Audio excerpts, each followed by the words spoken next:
সাবধান, বাথরুমে খোলামেলা গোসল করছেন, নিজেই নিজেকে জাহান্নামের দিকে ঠেলে দিচ্ছেন না তো? তাহলে জেনে রাখুন, নিজের অজান্তেই ডেকে আনছেন তিনটি বড় বিপদ। অনেকে মনে করেন বাথরুমে যখন একা থাকা হয় তখন কাপড় ছাড়াই বা সম্পূর্ণ খোলামেলাভাবে গোসল করা হয়তো সাধারণ বিষয়, কিন্তু ইসলামী শরীয়ত ও সুন্নাহর আলোকে বিষয়টি মোটেও হালকা নয়। এমনকি একাকী অবস্থাতে শরীর পুরোপুরি অনাবৃত করাকেও নিরুৎসাহিত করা হয়েছে।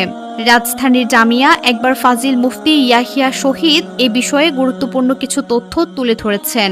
বাথরুমে সম্পূর্ণ উলঙ্গ হয়ে গোসল করলে মূলত তিনটি বড় ধরনের বিপদের আশঙ্কা থাকে। এর মধ্যে প্রথমটি হলো বচ্চনের কুদৃষ্টি ও আক্রমণ। ইসলামী বিশ্বাস অনুযায়ী বাথরুম বা শৌচাগার হলো শয়তান ও বঞ্চিতের আবাসস্থল।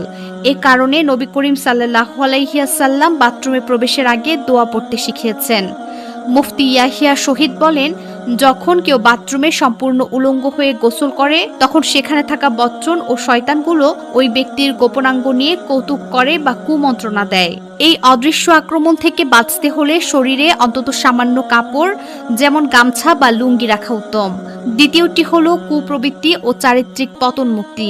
ইয়াহিয়ার মতে বাথরুমে খোলামেলা গোসল করার সময় নিজের লজ্জাস্থানের দিকে বারবার নজর পড়ার সুযোগ তৈরি হয়।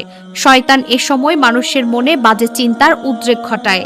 এর ফলে অনেকেই নিজের সাথে নিজের ব্যভিচার বা হাতের জেনার মতো জঘন্য পাপে লিপ্ত হওয়ার প্ররোচনায় পড়ে।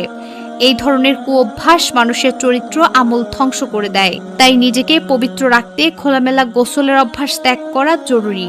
তৃতীয়টি হলো লজ্জাশীলতা ও ঈমানি শক্তি হ্রাস পাওয়া। হাদিসে এসেছে, লজ্জা হলো ঈমানের অংশ।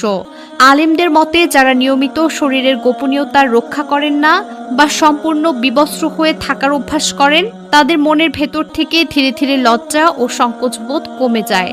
এর ফলে তারা পরবর্তীতে সামাজিকভাবেও নির্লজ্জ আচরণ করতে দ্বিধা করে না।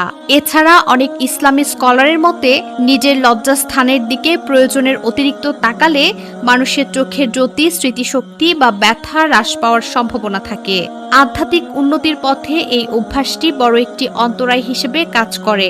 ইসলামী স্কলারদের পরামর্শ হলো বাথরুমে গোসল করার সময় অন্তত নাভি থেকে হাঁটু পর্যন্ত অংশ ঢেকে রাখা। গোসলের জন্য নির্ধারিত গামছা বা হালকা কোনো কাপড় ব্যবহার করা সুন্নত সম্মত এবং অধিকতর নিরাপদ। এতে যেমন পর্দার হক আদায় হয়, তেমনি শয়তানের অনিষ্ট থেকেও বেঁচে থাকা যায়। মনে রাখা প্রয়োজন, আমরা যখন একাকী থাকি তখনও মহান আল্লাহ তাআলা আমাদের দেখছেন। সেই মহান সৃষ্টির সামনে বিনয়ী ও শালীনতা প্রদর্শন করা একজন মুমিনের বৈশিষ্ট্য। তাই আজ থেকে এ বিষয়ে বিশেষ সচেতন হওয়া আমাদের নৈতিক ও ধর্মীয় দায়িত্ব। ইসলাম শুধু মানুষের সামনে নয়, বরং একাকী অবস্থাতেও আল্লাহর উপস্থিতি অনুভব করা এবং নিজের লজ্জাশীলতা বজায় রাখার শিক্ষা দেয়া।